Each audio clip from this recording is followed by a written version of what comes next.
After 8,700 workers quit, the third largest factory in the world closed its doors yesterday.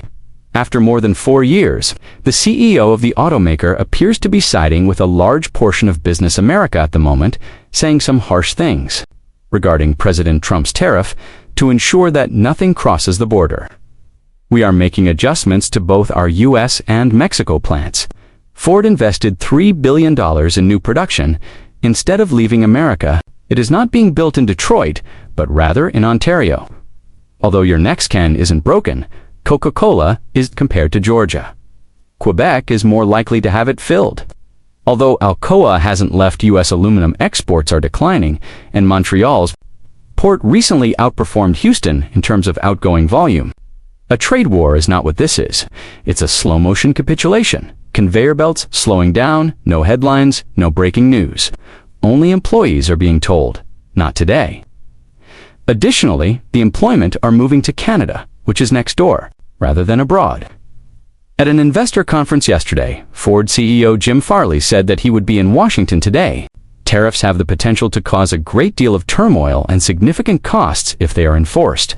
The gates were not stormed by Canada. They didn't hold press conferences or wave flags. They just let America drop the keys and waited. U.S. industries struggled with fluctuating blackouts, rising fuel prices, and electricity bills that made CFOs perspire. Canada provided uninterrupted energy above all else. For multinational manufacturers attempting to project 10 years into the future, clean, plentiful hydroelectric electricity that flows day and night and is reliable, scalable, and shockproof. That is a lifeline in addition to being practical. In the meantime, Washington continued to change the rules within elections, as well as across them. Changes were made to labor laws. Once more, environmental criteria were modified. It has subsidies 1 year and fines the next. Most CEOs won't even attempt to create a 30-year factory on 2-year political cycles. Where did they turn then? Canada, a country where trade policy, labor laws, and climate pledges are not influenced by the whims of Twitter or midterm elections. When obtaining a permission is a process rather than a political minefield. When facing a surprise levy on your whole supply chain is not a consequence of regulatory risk. It's not glitzy, however. Communication is the new competitive edge in the realm of international trade, and the figures support it. Albertan natural gas is currently selling for almost 70 cents less per MMBTU than U.S. benchmark prices. It's more than just a discount. It is a gamicker for exporters who are power-hungry. And in heavy industry, in European and Japanese contracts, Saskatchewan's fully traceable and EU-compliant organic wheat is taking the place of Kansas grain. Why? Because the hydropower turbines stamped in Quebec aren't simply lighting up Canadian cities. The boats depart on schedule, the inspections don't vary, and the terms don't slip. They operate IT campuses in Tokyo, factories in Hamburg, and subway lines in Soledad. It's not a war of prices. This is a change in trust, and it's going to Canada. Just a constant flow of contracts being signed, growing agreements, and export wins, no drama, no conflict. Because governments, merchants, and investors are all asking the same silent question, and Canada is the most frequently given response. Not because it's less expensive, but rather because it's logical, stable, and powerful, not dull. And at this moment, that power is sufficient to subtly remove America from the spotlight. One supply chain, one contract, and one container at a time. What occurs then, when trust breaks down, not all at once, but gradually? Protests are not the first step. It doesn't garner national attention. A shipping label, a logistics route, and a silent memo inside the supply chain are the first steps. And a trade war is unnecessary when such moments build up. You receive a trade retreat, which is far worse. Furthermore, Canada lost this conflict. Despite threats and tariffs, it prevailed by using a steadiness that the U.S. no longer provides. A few months prior, it was impossible. In Canada, there was no chance that the Liberal Party would defeat the Conservative Party. However, after Donald Trump spoke, Canadians heard, digested, and said, "We don't want anything to do with the United States. We do not wish to become the 51st state." Consider Coca-Cola. Just cold economics, no drama, no news conference. Following the implementation of import duties, which in some cases increased by 50%, the price of aluminum in the U.S. skyrocketed. After doing the math, Coca-Cola discovered something harsh. Moving canning activities to Ontario was quicker and less expensive. That choice wasn't made in a vacuum. It destroyed Pennsylvania's whole packaging supplier ecosystem. Contract workers in Illinois and trucking routes in Ohio, a shutdown announcement was unheard by thousands of people. They simply stopped receiving calls. Ford followed. Additionally, this one ought to have served as a warning. Although it continued to grow domestically, America's own automaker chose to stay in the nation. Rather, it invested $3 billion to construct its next generation of Super Duty vehicles at its Oakville factory in Ontario. Why? Since Ontario provided what Michigan was unable to: no last-minute policy changes, no unexpected permit delays, predictable labor, transparent taxes, dependable power, and no unexpected tariffs. Additionally, Ford didn't move by itself when it did. It brought banking institutions, freight carriers, and contractors with it. To industrialization was not. What this was a calculated shift in focus from risk to resilience. Then, for more than a century, there has been American staple and Campbell's soup. Their logic is straightforward.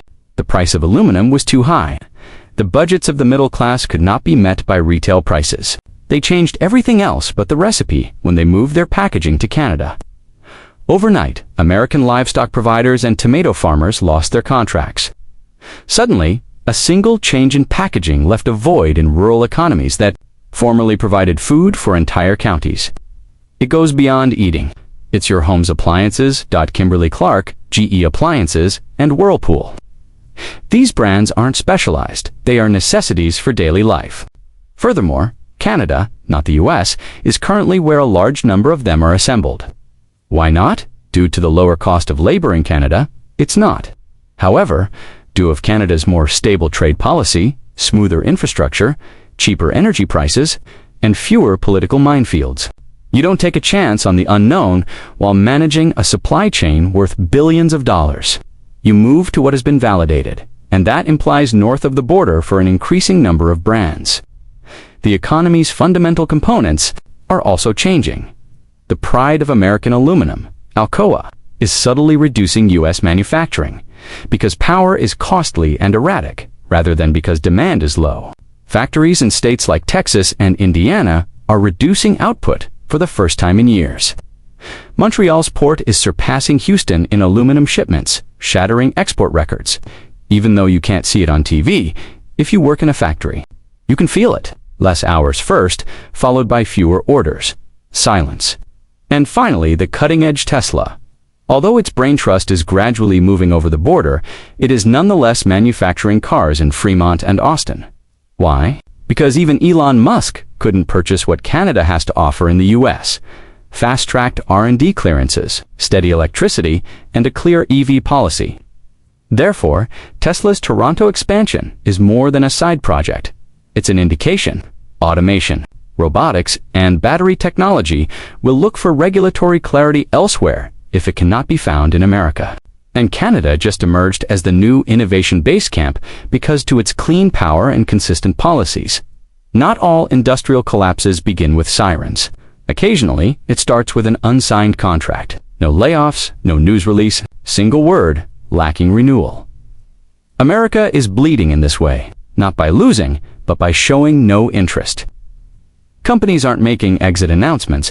They are subtly moving distribution centers, legal departments, and procurement offices. Since they no longer think that the U.S. provides predictability, and investment comes after predictability. Being cheaper did not help Canada win this. They prevailed by reducing their risk. No unexpected levies, no revolving door rules, and no presidential tweets that would cause the steel market to tremble overnight. Dependability is crucial in global supply systems. Additionally, the U.S.'s previous sign for that exact term has changed to a question mark. Although GDP doesn't yet reveal the threat, margin spreadsheets and missed cities do. Not all cities are losing factories at once, including Pittsburgh, Akron, and St. Louis. They are losing their next justification for growth. It's worse than that, because stagnation results when capital remains stationary or goes next door. Irrelevance, not collapse. If a business ignores one investment this year, it might skip 10 the following year. Furthermore, it's not just about the goods. When international consumers begin to view produced in Canada as the new norm, it has to do with premiums for political risk. There is no punishment for the U.S. As you can see, the price is more than that of its own reliable brand. A trade war is not what this is. A reputational leak has occurred. The most difficult aspect is that leaks don't blow out. They proliferate in silence until it's too late. What percentage?